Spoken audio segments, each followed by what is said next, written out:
So tell me, what was the most surprising thing you learned about yourself during your battle with cancer? I found out that I'm a very resilient person. I just take it in strides. I took it in strides. And just know say, when no dead no dash way, and what don't kill you make you strong. Take us back to the moment, please, when you first felt that something was wrong and how you felt after you received this diagnosis. Okay. So this day in question when I saw that something was wrong was like the last day in 2008, the last Sunday in 2008. I was about to take a shower. So I had a full-length mirror in the bathroom. So, obviously, I go take a shower. So you see your whole body. So there was just this one area on my breast that just shone.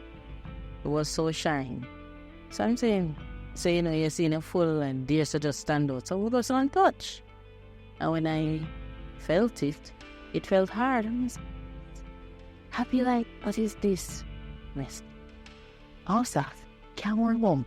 Anyways, I called my sister-in-law at the time and I said, feel this for me. And she said, feels like a lump. And I said, what?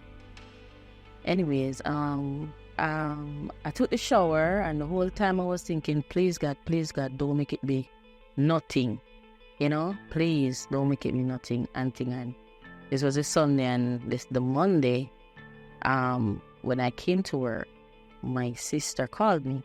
So she said, she was asking me if I was okay. So I was saying, yes, I was okay. But in the middle of the conversation, I said, no, I'm not okay. And she said, what happened to you? As a matter of fact, she said, what do you? That's Chantel. So I told her what I felt and she said, what? She said, no, ask him to leave work. No one come go tell the doctor. I said, what? I can't do that. She said, yes. She said, come with the doctor.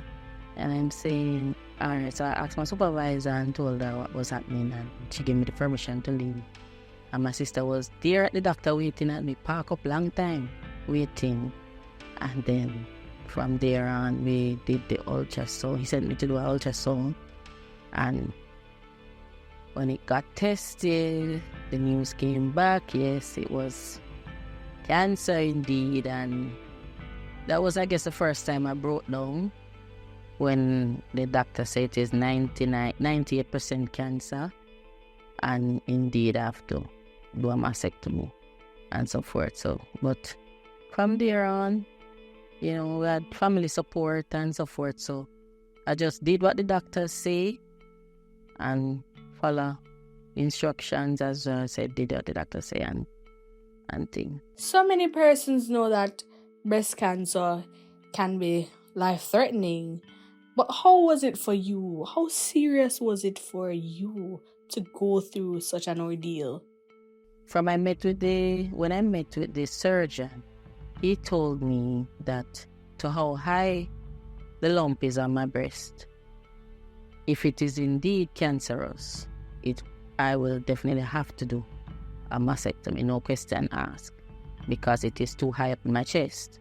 So that was it. So when it came back, after they sent the lump to test, when it came back, the lump tested stage 2, the entire breast tested stage 1. So we kind of catch it early, but it was a very aggressive cancer. So it couldn't be nobody but God show it up to me when it showed up. Because I'm telling you, even now, the radiotherapy doctor, they marvel at how when they see me, because they not look to see me live. Because the type of cancer that it was very aggressive and, spread fast and very dangerous, one of the most dangerous. I can't even call the name. Maybe my sister would have to write it down to give me. But it was caught very early, so hence I'm here today. Can you describe the level of support that you received? Oh my, I fell off my heart to my sister. She never leave me. Every doctor appointment, everything. She took me to, I just started working at the ministry. 6 months in, because I started in July 08, and I was diagnosed January. I fell in love the last day in December, and last Sunday in December, and then January I get the diagnosis. So she had been there. She had been a tower of strength. I'm telling you. I didn't have any leave from work, and she ensured that she took me to work every morning, she carried me home every evening, every doctor appointment, everything. I'm telling you, it was. And my director at the time, I was at the Rin Services unit, and the director at the time, Cecile Crowell, and the staff there, they were very supportive as well, because on a Thursday when I would do my chemo, and I had to come to work on Friday, because remember, me not have any leave, me just start work at the ministry and thing, and they would, help me in terms of lighten my work for me, help me out with whatever my duties I have, or whatever. They would get my lunch from me, everything and thing. And at home, I would have somebody to cook, even my neighbors. Wow, my neighbors, I was one neighbor, she make my green juice every weekend. I didn't ask for a dime to buy anything.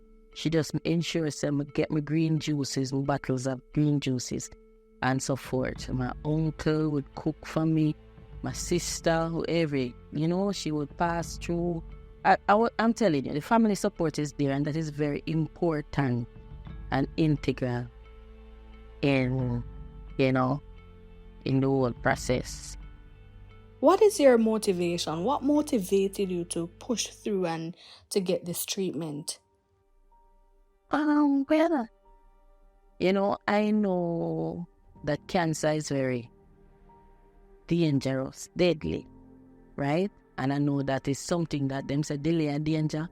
So, if your doctor tell you, say you have one of the most dangerous cancer, right? No time, not definitely.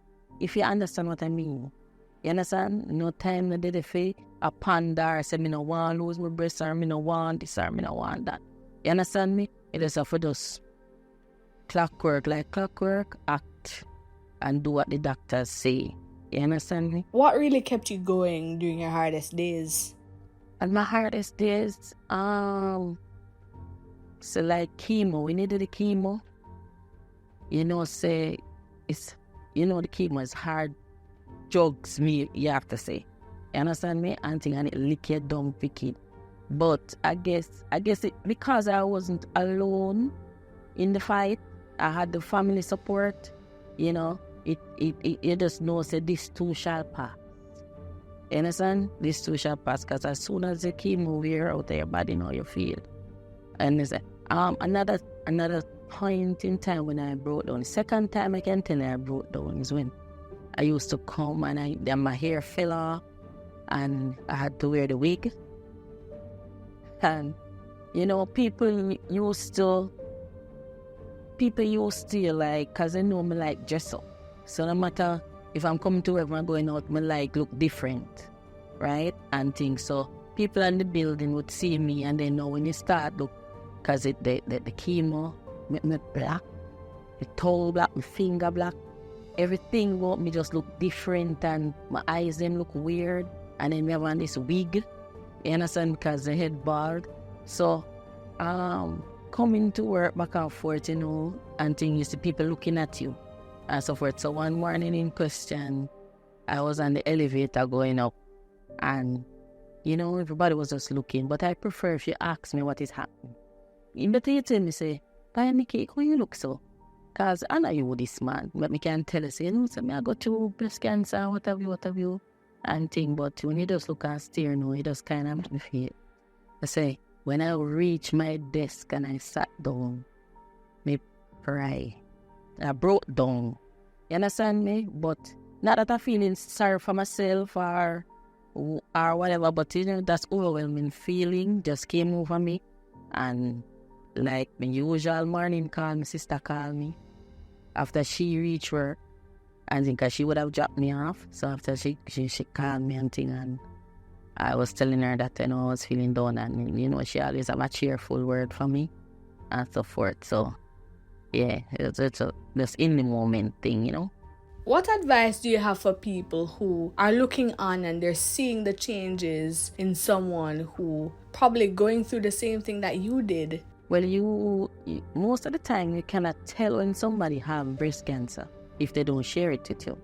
And then also if you see the person going through, because most people, it doesn't have to be breast cancer as well, alone. You understand? People go through heart attack or something. So if you see a person look down, laugh at them or beat them down or say, oh, she looks up to there or whatever, she might just having a bad, a body are going through something.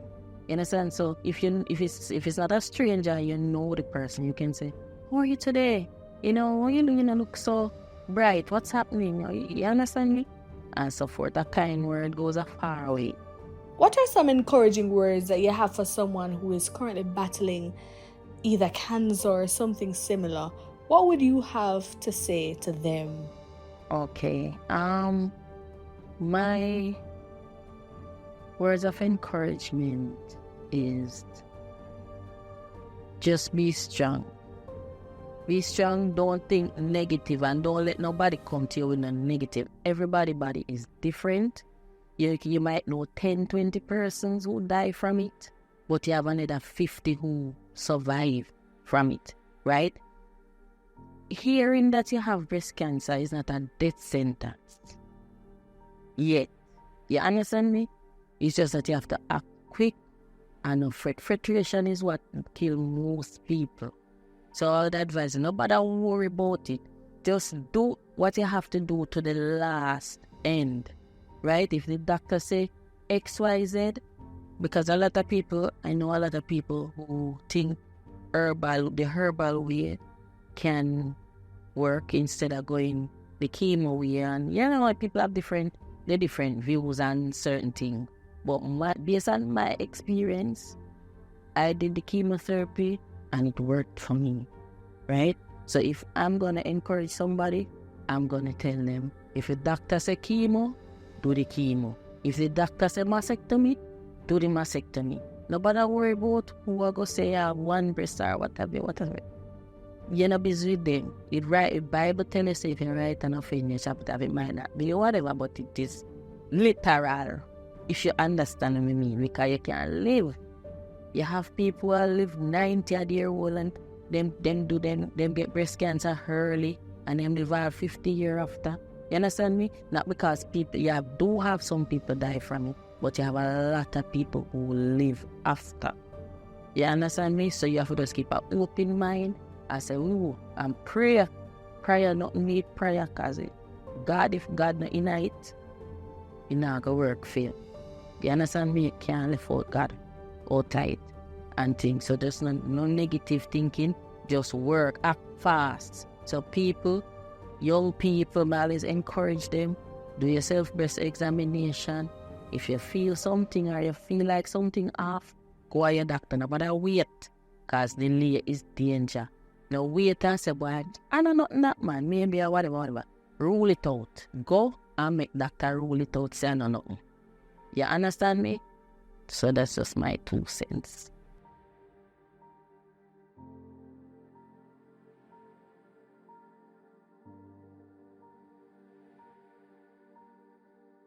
I met Nicole in 2021. I find her to be nice, inspirational, cheerful, honest, open, loyal, and effervescent, full of energy. She often speaks about her diagnosis and her journey. I find that she is open to information about herself as a survivor. She speaks about her lows and her ups. She's very encouraging. She often tells us that make sure you have insurance in case any illness comes, it helps, right? She speaks about persons helping her, like from rent board, co-workers are understanding. She had a strong family backing, especially from her sister, and others who helped her along the journey. She is my namesake, for us to say. We are both Capricorns, born January 11th. And I find her to be an outstanding colleague to work with. If you want an open and honest review, talk to Nikki. If you want a good laugh, talk to Nikki. You would never know that she's a cancer survivor. She's just bubbly and outright outgoing. Nikki, I love you very much. I'm just encouraging you to continue to be the best person you are.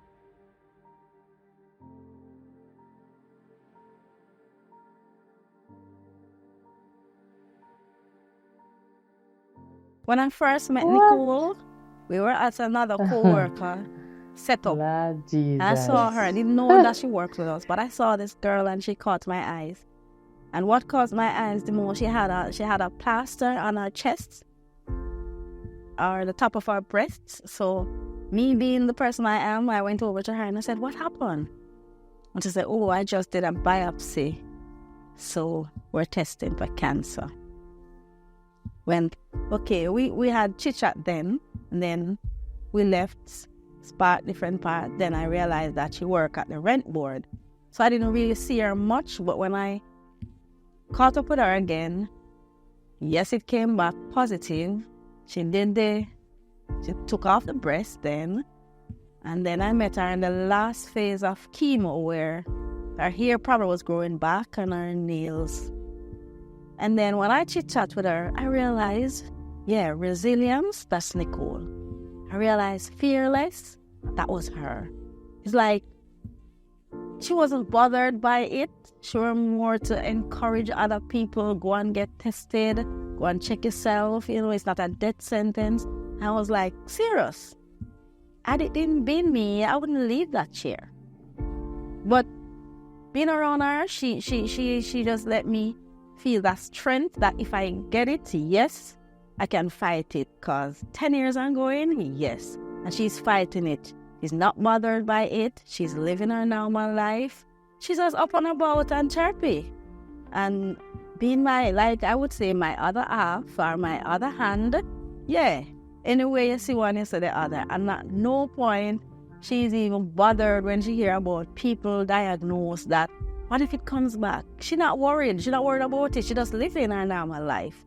And my 2 words to her now is, girl, you've been a fighter and I've seen you help other people fighting. And I know that I've been in your corner, you've been in my corner.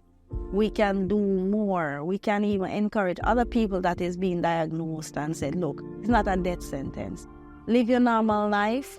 Pray to God. Eat what you want to eat. Do what you want to do. Don't just get caught up in the whole thing of cancer. It's a killer. We all know that, but it's not. If we don't kill it, it can't kill us. So, girl, continue being strong.